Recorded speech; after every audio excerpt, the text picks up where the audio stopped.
अस्सलाम वालेकुम।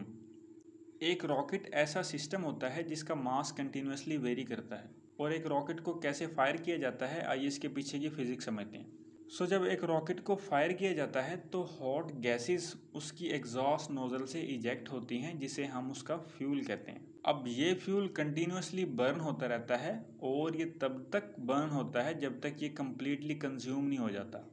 और इस फ्यूल के बर्न होने से रॉकेट को अपवर्ड थ्रस्ट मिलता है और ये अपवर्ड थ्रस्ट कांस्टेंट होता है अगर ये फ्यूल कांस्टेंट रेट से बर्न होता है।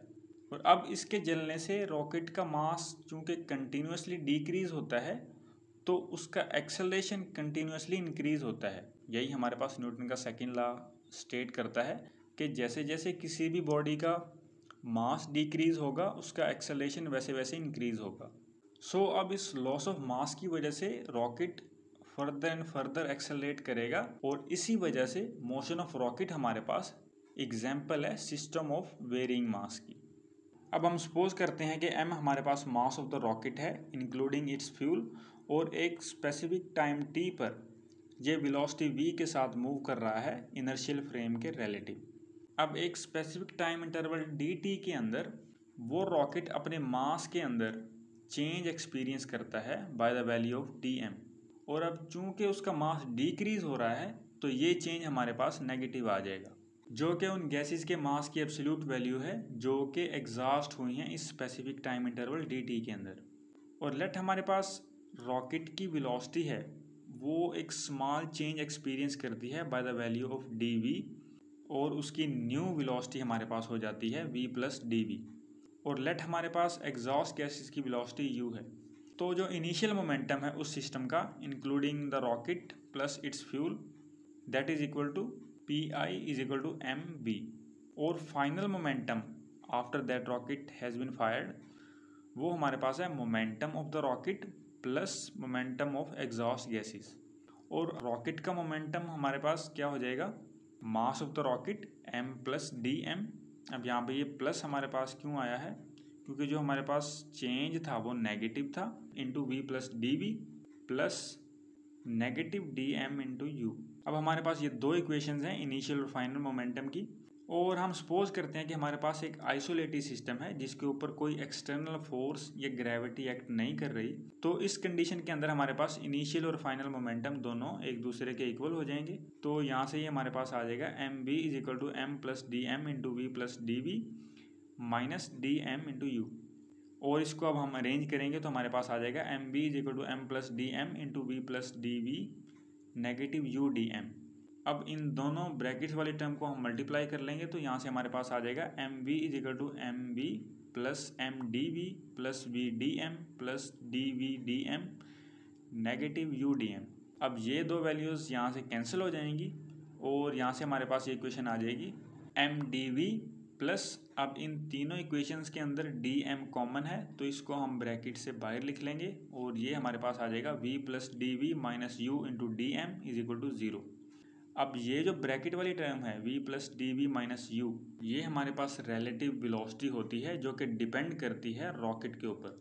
यानी अगर रॉकेट को ज़्यादा एक्सेलरेट करना है तो जो हमारे पास एग्जॉस्ट गैसेस की वेलोसिटी है उसको ज़्यादा होना पड़ेगा। तो इस इक्वेशन के अंदर हम इसको रिप्लेस कर देंगे म्यू से। तो यहाँ से हमारे पास mu speed of the exhaust gases है जो कि रॉकेट के रिलेटिव है। तो अब म्यू की वैल्यू इस इक्वेशन के अंदर पुट करेंगे तो यहाँ से हमारे पास आ जाएगा M D V plus mu D M is equal to zero. और हम इस वैल्यू को इस तरफ ले आएंगे तो ये नेगेटिव हो जाएगी और ये हमारे पास आ जाएगा negative mu D M is equal to M D V. इसको हम इक्वेशन नंबर 3 कह देंगे।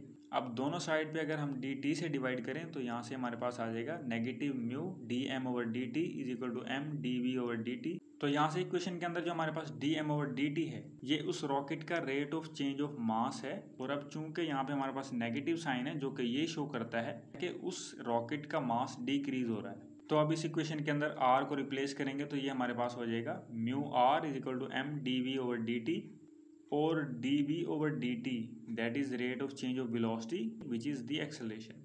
सो यहाँ से जो हमारे पास म्यू आर है ये एक्चुअली हमारे पास अपवर्ड थ्रस्ट होता है जो कि रॉकेट एक्सपीरियंस करता है। और ये इक्वेशन हमारे पास फिर बन जाती है T is equal to M में। और ये हमारे पास रॉकेट की फर्स्ट इक्वेशन है जो कि शो करती है कि रॉकेट कैसे एक्सेलरेट करेगा। और अब अगर हम उसकी वेरिंग वेलोसिटी कैलकुलेट करना चाहते हैं तो यहाँ से हम अगेन इस इक्वेशन नंबर 3 को लेंगे। तो ये हमारे पास आ जाएगी M D V is equal to negative mu D M, और हम इस m को इस दूसरी तरफ ला के डिवाइड कर देंगे तो ये हमारे पास आ जाएगा D V is equal to negative mu D M over M. तो जब हम इस इक्वेशन को दोनों तरफ इंटीग्रेट करेंगे तो ये हमारे पास आ जाएगी integration V I to V F D V is equal to negative mu integration M I to M F D M over M. यहाँ से हमारे पास एम आई इनिशियल जबकि एम एफ फाइनल मास है, और जब हम इनको इंटीग्रेट करेंगे तो यहाँ से हमारे पास आ जाएगा V into limit V I to V F is equal to negative mu natural log of M into M I to M F. तो यहाँ से हमारे पास जो इंटीग्रेशन आई है, नीचे हमारे पास फंक्शन था, ऊपर उसका डेरिवेटिव, तो उसकी इंटीग्रेशन हमारे पास नेचुरल लॉग आ जाएगी। तो अब यहाँ से इस इक्वेशन के अंदर हम लिमिट्स पुट कर देंगे तो यहाँ से हमारे पास आ जाएगा V F minus V I is equal to negative mu into natural log M F minus natural log M I. और अब यहाँ से हम लोगारिथम का प्रिंसिपल अप्लाई करेंगे तो ये इक्वेशन हमारे पास बन जाएगी V F minus V I is equal to negative mu natural log M F over M I. अब ये नेगेटिव साइन जब यहाँ पर आके क्या हो जाएगा, ये दोनों वैल्यूज़ रिवर्स हो जाएंगी, तो ये हमारे पास इक्वेशन बन जाएगी V F minus V I is equal to mu natural log M I over M F. और ये सेकंड इक्वेशन ऑफ रॉकेट है जो कि शो करती है कि वो रॉकेट कैसे मूव करेगा, यानी उसकी वेलोसिटी कैसे चेंज होगी।